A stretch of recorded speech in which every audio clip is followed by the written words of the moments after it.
Comme ils ont tué les Noirs à l'époque, arraché leurs biens. Et les Juifs ont dit plus jamais ça. Là, le mot plus jamais ça a un sens en Israël. Oui, monsieur. Et chaque fois que vous allez faire du mal aux gens, vous allez rester comme la Palestine est en train d'être là. Oh, regardez la Palestine, pourquoi? Parce que les gens ont un souvenir que c'est le même peuple qu'on utilise pour déposer des bombes partout. On dirait les Arabes ne sont pas tous à déposer des bombes. Mais que font-ils? Regardez ce qu'ils font à nos frères en Libye. Alors vous voyez que quand on voit ça, on va être content. On va arrêter de se mouvoir sur ce qui concerne les Noirs pour aller se mouvoir de ce qui se passe en Palestine, même si c'est grave, même si c'est intolérable, inacceptable. Personne ne peut être content de voir ce qui se passe en Palestine. Est-ce que nous serons contents de voir que les Israéliens sont chez eux, en train de jouer, les individus entrent, ils viennent attraper les enfants et les tuent? Non, personne ne sera content. Mais quand tu fais ça, Israël va se lever, il va faire 1000 fois plus. Il a appris à se faire respecter. Nous, on s'assoit aux États-Unis, on s'assoit en France. Dès que tu es derrière un petit écran, tu racontes ta vie, tu insultes les gens, tu racontes tout n'importe quoi. Tu es convaincu que quand tu as 5 personnes qui te regardent, tu es arrivé. Alors que tu n'es pas capable de mettre les pieds dans ton propre pays. Et là-bas, on tue les tiens, tu ne peux rien faire. Tu te contentes maintenant à marchander ta voix. On doit te payer pour que tu parles. Oui, Zomblor, c'est toi qui es le Zomblor des Zomblor. Oui, tu es un homme fort. Il n'y a que toi. Oui, c'est toi. On tue le football. Oui, non. L'Afrique foot, c'est bon. Oh, un peuple qui est devenu bête en plein jour. Au point où c'est devenu normal qu'on tue les bébés. On tue les bébés. Les enfants. Ça passe comme ça, inaperçu. Now we shoot. And I'm ready to them. Ouais. Then just shoot any man. Any man for them. All man is shoot all my house. Ouais. All things. All my house. Ouais. My pillar. Ouais, Asha. He scattered all the house. All. These people now some bad luck people, my brother. He come for down house. Shoot all the down house. The house. Et ça n'a pas commencé aujourd'hui. Ce n'est pas une histoire de Ngalamou Moussa qui a violé sa fille, drogué sa femme. Ce n'est pas une histoire de Moussa Blaise et son enfant qui a été assassiné par ses femmes de ménage, ou par ses femmes de chambre, ou par des étrangers, ou noyés dans l'eau. On n'en sait pas trop. Ce n'est pas l'histoire de monsieur les jumelles et Pagna. Non. Ce n'est pas l'histoire de Vanessa Tchatchou. Non. Cette histoire-là date depuis au Cameroun. Parce que si vous vous étiez levé sur l'affaire de Njomo Pokam, assassiné par Matebelenge Boutou, et que justice soit faite, non, Moussa verrait sa fille en vie. Parce que les gens sauront que si Moussa n'est pas chez lui, et qu'il arrive un truc à sa femme, à sa fille, à son père ou à sa mère, ceux qui sont responsables, ça prendra le temps que ça prendra, vous serez condamnés. Est-ce que vous comprenez ça? Si on avait condamné Matebelenge Boutou, quel que soit son rang social, quelle que soit sa position, Moussa Ngalan du Nord, sa fille n'aurait pas été violée par lui-même. Blaise Moussa a été assassiné, trouvé morte par des femmes de ménage, je ne sais pas par qui. Mais je peux vous rassurer ici, tous ces gens-là sauront justice demain. Si ce n'est, ils ne sont pas responsables des assassinats de leurs enfants, mais ils auront le mérite un jour avec le temps de connaître qui a été l'assassin. J'ai pris beaucoup de temps avec l'Agence fédérale des investigations pendant plusieurs mois pour investiguer. Nous avons réuni un certain nombre de preuves. Vous allez être surpris. D'autres auront des surprises agréables, d'autres auront des surprises désagréables. Mais nous avons eu le mérite de dire ce que nous avons recoupé. Seulement, ça ne me ramènera pas la petite fille là. Elle ne reviendra plus. Ça ne me ramènera pas le petit garçon, Mathis, qui a été assassiné par un criminel. Alors, je vais donc dire ici au président de la République, Monsieur le Président, je m'appelle Nouma Patrice Freeman. Je suis Camerounais, militaire de formation, soldat. C'est mon métier, c'est ce que j'ai choisi. C'est vous, Président, qui m'avez envoyé en France, à Saint-Mexin l'école, à l'EAI, à l'école de commando, au 539e régiment du train, à l'école de Pau de Parti. J'ai fait toutes ces écoles-là. Papa, c'était pour venir vous servir. pour empêcher ce comportement. Parce que ce n'est pas ce que vous m'avez demandé en tant que père. Peut-être il y a une autre vision, une autre logique en tant que président dans cette oreille. Mais en tant que père, aucun père n'éduque son enfant pour qu'il soit assassin. Vous m'avez accompagné dans mon choix. Comme vous avez accompagné d'autres qui voulaient être des scientifiques, des enseignants. Moi, vous m'avez accompagné dans le choix sécuritaire, d'être formé, de devenir un militaire. C'était mon choix, ma volonté, depuis mon bas âge, d'être soldat au service des autres. Au retour dans mon pays, on m'a demandé plutôt de faire autre chose. Je n'ai pas accepté ça, je suis parti. Donc je suis donc dehors depuis 32 ans, parce que j'ai dit non. Personne ne m'a chassé. Je suis venu à la maison. J'ai dit au revoir, je partais. J'ai échangé avec Maman Rosette. J'ai échangé avec mon chef militaire de l'époque, Roger Koumou. J'ai échangé avec le ministre de la Défense, accompagné de Ernest Boutchon.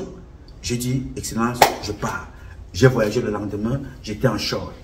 Je suis arrivé en France, ça fait 32 ans. Je n'ai tué personne, je n'ai volé nulle part, je n'ai braqué aucune caisse. C'était pour mieux vous servir. Parce que si j'étais resté, je serais devenu un tueur professionnel. Mes compatriotes, mes classes, entrées dans l'armée le même jour, à la même heure, sont aujourd'hui des officiers supérieurs. D'autres sont des colonels, d'autres sont des commandants retraités, d'autres sont des capitaines retraités, d'autres sont des adjudants retraités, d'autres sont des lieutenants-colonels. Nous avons été ensemble. Ils sont restés. Moi, je suis parti pour mieux vous servir ailleurs et autrement. Je voudrais donc conclure ceci. Monsieur le Président, vous êtes comptable de tout ce qui se passe. Vous êtes le premier comptable en tant que chef militaire. Vous êtes le premier responsable en tant que chef militaire. Président de la République du Cameroun, premier magistrat, garant de nos institutions. C'est vous la responsabilité. Bien. Je veux convoquer ici Charles Atebeyene qui avait dit, Monsieur le Président, si vous ne faites pas justice, un jour avant votre départ, vous serez comptable de tout ce qui se passe après votre départ. Quand Dieu vous aurait appelé aussi longtemps que possible, le plus tard possible, vous serez comptable et accusé d'avoir tout organisé. Il est donc temps de faire justice. Monsieur le Président, l'heure n'est pas à la nomination. Ne nommez personne. Tous ces gens-là doivent être arrêtés et traduits en justice. Ne vous pressez pas pour une élection. Ce n'est pas le plus important. Rassurez votre peuple que vous avez été trompé en arrêtant ceux qui doivent être arrêtés. Pour qu'on arrête de tuer nos enfants comme ils ont tué Brena. Pour qu'on arrête nos enfants comme ils ont tué la fille de Moussa. Pour qu'on arrête de tuer nos enfants comme ils ont tué celle de Moussa Galam. Pour qu'on arrête de tuer nos enfants comme ils ont tué les jumelles de Pagna. Pour qu'on arrête de voler les enfants comme ils ont volé le bébé de Vanessa Tchatchou. Monsieur le Président, chaque fois que vous vous réveillez le matin, c'est parce que Dieu l'a voulu. Vous avez la possibilité de décider. Ce n'est qu'une question de secondes pour que le monde Cameroun bascule dans la vérité et dans le bon sens. Pour cela, vous avez des enfants, des dignes fils et des dignes filles de la République du Cameroun qui sont dispersés partout dans le monde. On peut les retrouver pour vous aider. Aujourd'hui, nous vénérons la Suisse, ce pays-là, là où nous allons tous rester. Ils ne font pas la magie. Je n'ai jamais rencontré un Suisse avec 3 pieds ou 4 bras. 2 bras, 2 pieds, un sexe, 2 yeux, 2 oreilles, une bouche, un cerveau pour développer leur pays. Nous vénérons aujourd'hui la Russie qui vient de fêter ses 80 piges d'avoir gagné la guerre. Alors ceux qui ont célébré là, en défilant, ce sont les enfants de 18 à 35 ans qui défilaient. Ils n'étaient pas là. Ça veut dire qu'il y a eu ce qu'on appelle le transfert de technologie, le transfert d'intelligence, surtout le transfert de patriotisme de par l'éducation. Ces enfants-là meurent pour leur drapeau. Alors, Monsieur le Président, si nous tuons les nôtres à 2 ans, à 1 an, 6 mois, à 16 mois, à 16 ans, à 20 ans, à 22 ans, quels sont ceux qui vont vous célébrer demain? Si nous tuons aujourd'hui nos parents pour vendre les ossements humains, comment allons-nous faire pour avoir la sagesse dont vous incarnez, que vous incarnez, avec laquelle vous avez pu aujourd'hui vivre dans votre pays? Si nous tuons nos femmes, chosifions nos sœurs, chosifions nos épouses, tuons nos compatriotes, comment allons-nous faire pour se reproduire? Si nous acceptons aujourd'hui de promouvoir l'homosexualité, Monsieur le Président, comment allons-nous faire pour pérenniser nos valeurs culturelles? Il est donc temps d'arrêter ça. Vous avez la possibilité de dire stop. Au moins sortir le plus tard possible par la grande porte. Nous sommes disponibles à venir travailler même sans salaire. Moi, ce n'est pas l'argent du Cameroun qui me fait vivre depuis 32 ans. Monsieur le Président, je vends l'eau que vous voyez derrière moi là. C'est moi qui produis cette eau minérale. Je suis donc prêt à venir servir, protéger les citoyennes et les citoyens camerounais, les bébés dans les hôpitaux, sans salaire. Je n'ai pas besoin de salaire, parce que je n'ai pas besoin d'autre chose que de manger un bout de pain, boire une bouteille d'eau pour vivre. Le plus important pour moi, c'est l'heure que Dieu me donne. Et vous m'avez permis d'être formé. Et les Camerounaises et les Camerounais comme moi sont nombreux. Donnez-nous la possibilité de vous aider à sortir par la grande porte. Aucune nomination de ces criminels qui tuent leurs femmes, leurs enfants pour le pouvoir. Et posez ça sur votre tête. On ne peut pas avoir autant de généraux, autant d'officiers, et qu'on vienne braquer dans votre chambre. On vole là dans la cave du président. Alors que vous êtes entouré des amiraux, des généraux, des colonels. Vous êtes entouré de toute une ceinture de technocrates qui sont vos frères du village.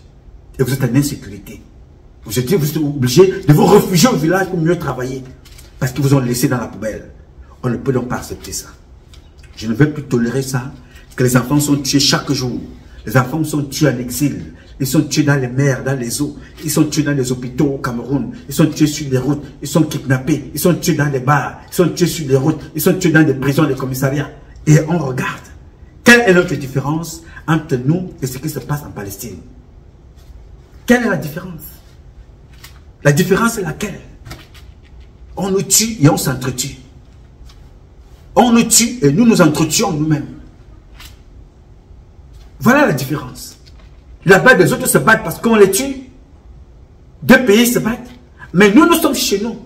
Les nôtres nous tuent, nous nous entretuons et nous voulons le changement. Alors que nous accompagnons les assassinats qui se passent dans notre pays en attendant que cela nous arrive. Monsieur le Président, j'en ai trop parlé et j'ai trop dit. Il est donc temps de mettre un stop à tout ça. Pour l'image du Cameroun, l'intérêt du peuple camerounais, l'intérêt du Cameroun et l'intérêt de tous et de chacun. Si nous ne nous battons pas pour nous, battons-nous pour les prochaines générations. Si nous ne nous battons pas pour les prochaines générations, battons-nous pour ceux qui se sont battus pour nous. Si nous ne nous battons pas pour ceux qui se sont battus pour nous, ni pour les prochaines générations, battons-nous pour Dieu qui a fait de nous ce que nous sommes. J'ai dit. Alors, chers compatriotes, ce combat est un combat de tous et de chacun pour un intérêt commun. C'est avec la volonté des Camerounaises et des Camerounais que vous êtes et la bénédiction de Dieu que nous vaincrons. En attendant, le combat continue. Ce combat continue parce qu'un Cameroun nouveau est possible. Chacun d'entre vous dans son domaine respectif. Et je vous reconnais chacun d'entre vous dans son domaine respectif, capable à tout moment, en tout lieu, en toutes circonstances, de redonner à notre pays ses lettres de noblesse et faire du Cameroun la capitale du paradis sur terre. Je saurai toujours compter sur vous. Parce que tous les peuples que vous voyez ne vous dépassent en rien. Chaque fois que je dors, je rêve du Cameroun. Et je me pose la question, qu'avons-nous fait à Dieu pour mériter être aussi meilleur que tous les autres? Et être aussi doté de toutes les capacités que tous les autres. Parce que nous avons tout ce que les autres n'ont pas. Mais qu'avons-nous fait? Qu'avons-nous fait à la nature pour ne pas être capable de retransmettre, de reproduire dans notre pays? C'est la question que je me pose. Mais j'ai aussi la réponse. C'est cette réponse-là qui va s'appliquer avec votre contribution, l'apport de chacun d'entre vous, pour qu'on puisse élever Dieu dans sa dimension éternelle. Parce que Dieu n'est éternel qu'à travers vos comportements, la pérennisation de l'humain sur terre. Parce que sans la nature, l'homme ne vit pas. Sans l'homme, la nature vivra toujours. Alors, la nature a le pouvoir sur nous, mais Dieu nous a donné le pouvoir sur la nature. Faisons donc tout pour ne pas décevoir Dieu. Alors, vous pouvez compter sur moi. Aussi longtemps que Dieu me donnera la vie, je donnerai le meilleur de moi-même. Je m'appelle Nouma Patrice Freeman. Je réponds au 001 551 666 1027. I love you, but God love you more. Thank you. C'est une affaire qui a gagné sa place dans le coffret spécial de l'horreur et de la tragédie. L'enquête que nous ouvrons doit répondre aux questions les plus affligeantes qui soient. Oui, pourquoi et comment un garçon de 6 ans a-t-il pu périr sous les coups volontaires d'un homme à qui il n'avait strictement rien fait? Pour tenter de comprendre, nous suivons l'odeur du sang. Elle, encore fraîche, nous guide jusqu'au 6e arrondissement de la capitale, Anguaikele. La première scène de ce scénario macabre se joue ici, dans cette petite buvette ordinaire du quartier, aujourd'hui mise sous scellé. Le père de la victime, rendu muet par la douleur, se plie à l'exercice de la restitution des faits. Moi je viens comme ça, il s'élève là, il vient. L'escorte policière qui nous accompagne était précisément en intervention ce terrible samedi-là. Seulement, l'équipe des essais était loin de se douter que la suite de cette altercation, somme toute anodine, aurait des répliques aussi sanglantes. Notamment ici, nous sommes sur les lieux du crime, le salon du père de la victime. Sa furie à son entrée, jusqu'à la main munie de ce poignard qui s'abat, pas une, pas deux, mais à plusieurs reprises sur l'enfant. Il est allé chez lui, il a pris un couteau et monté là. Et Dieu enfant, je suis venu vous tuer. Et avant que l'aîné ne s'aperçoive, il avait déjà déchiré le bras de son frère. Le souffle court, le petit Mathis aurait bredouillé quelques mots. Qui criait, tonton Blake, tu me fais mal. Tonton Blake, tu m'as blessé. Il se bat pour respirer, mais les blessures sont profondes. Ses forces l'abandonnent. Il est sorti de la maison, nous laissant en souvenir ses petites mains pleines de sang sur les murs, prenant l'appui pour aller trouver sa mère en route. Et l'enfant est monté en criant maman. Les murs de la maison sont par endroits maculés de taches de sang, preuve que le garçon, dans un combat pour la vie, aurait tenté d'échapper à la colère du père assassin. Mais ni sa bravoure, ni son innocence ne suffiront à le sortir des griffes d'un tonton bien décidé à en finir. Il rendra l'âme quelques minutes plus tard. L'enfant demandait de l'aide. Malgré ses blessures, mon petit Mathis a voulu vivre. Malgré son âge, il a combattu. Le présumé malfaiteur, sa mission accomplie, tente de prendre ses jambes à son cou. Mais la foule, ameutée par les cris de détresse, court encore plus vite. Son jugement est expéditif. La justice populaire s'abat sur lui. Il est retiré in extremis des mains de ces justiciers de la rue. Et c'est au CHU de Yaoundé que nous le retrouvons. Malheureusement, nous sommes bloqués à l'entrée. Redoutant des représailles, son domicile est scellé sous bonne garde par les forces de maintien de l'ordre. Direction le ministère des Affaires sociales. Ici, on est encore sous le choc.